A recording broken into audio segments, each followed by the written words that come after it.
तर नमस्कार मित्रांनो, मी तुमचा अजिंक्य खंदारे आणि आज मी तुमच्या पुढे 2 कविता प्रस्तुत करत आहे. कवितेचं शीर्षक अशा प्रकारे आहे, प्रतिबिंब आणि सखे. आता बऱ्याच वेळा काय होते, की जे मी पहिली कविता तुमच्या पुढे सादर करतोय, प्रतिबिंब. त्यात सांगायचं माझं तात्पर्य असं आहे, की बऱ्याच वेळा काय होते, आपले जे नातेवाईक असतात, मित्र असतात, मैत्रिणी असते किंवा आपले बंधू, भगिनी असतात. काय होते, की एकदम त्यांच्या वागण्यामध्ये ड्राफ्टली चेंज होते. कशामुळे? ते आपले जे आत्ताची जी परिस्थिती आहे किंवा एक वाईट वेळ आलेली असते. तुम्ही असं समजून घ्या, तुमच्यासोबत हे कोरिलेट करा, की तुम्ही एका वाईट वेळेमध्ये आहात आणि त्यावेळेस तुम्हाला त्या लोकांचे, त्यांचं बिहेवियर एकदम ड्राफ्टली चेंज होऊन जातं.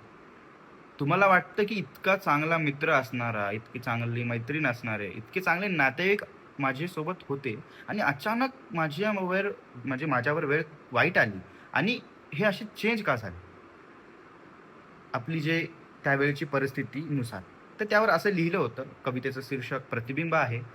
तर कवितेला सुरुवात करतो. नको असणारे स्पर्श पुन्हा कळू दे. तुझ्या डोळ्यात माझे प्रतिबिंब पुन्हा दिसू दे. आता कवी म्हणजे मी असं म्हणतो, की कसं असतं, पुढचा व्यक्ती दोषी नसतो, ना आपण दोषी नसतो. वेळ आपली वाईट असते.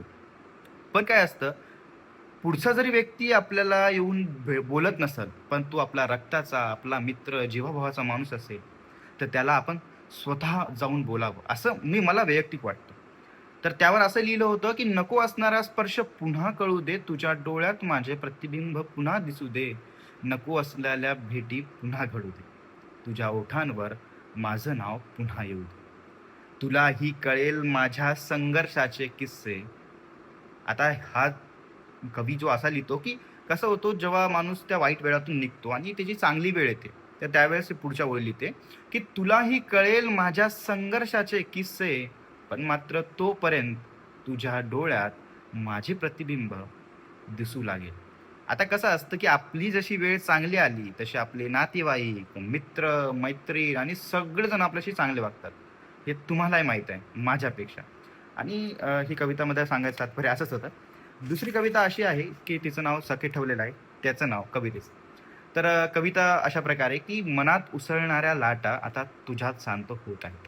कधी-कधी काय होते, असा व्यक्ती आपल्या लाईफमध्ये येतो, की त्याच्यापुढे आपण गोष्टी केल्यात, बोलल्यात, तर म्हणजे मन मोकळेपणा वाटतो.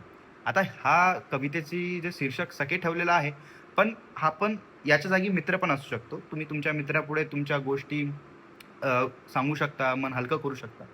तर त्यावर असं लिहिलं होतं, की मनात उसळणाऱ्या लाटा आता तुझ्यात शांत होत आहेत. तू होताना किनारा माझा, मी तुझ्यात दिसत आहे. मिटता डोळे अंतर मिटून मी तुझ्या जवळ उभा आहे. मिटता डोळे अंतर मिटून मी तुझ्या जवळ उभा आहे. हेच का ते प्रेम सखे मी तुझ्यासोबत अनुभवत आहे. बऱ्याच वेळा काय होते, याला तो प्रेम म्हणू नका. हे प्रेम म्हणजे एक जीवाभावाचं म्हणू शकतो. आपण कसं असतं, की आता आपला मित्र आहे कोणी आणि आपल्या मित्राला आपण प्रत्येक गोष्ट अशी मनातली सांगतो. "भावा माझ्यासोबत असं झालं आणि मी या दुःखातून चाललो, या सुखातून चाललो." तर आपला तो मित्र आपली गोष्ट ऐकून घेतो आणि असं वाटतं म्हणजे ती जी लेव्हल असते, भारी वाटते. म्हणजे एकदम की की कोणीतरी आपलंसं आहे. तर त्यावर ही कविता होती. कविता कशी वाटली? कमेंट बॉक्समध्ये सांगायला विसरू नका. तर भेटूया पुढच्या व्हिडिओमध्ये.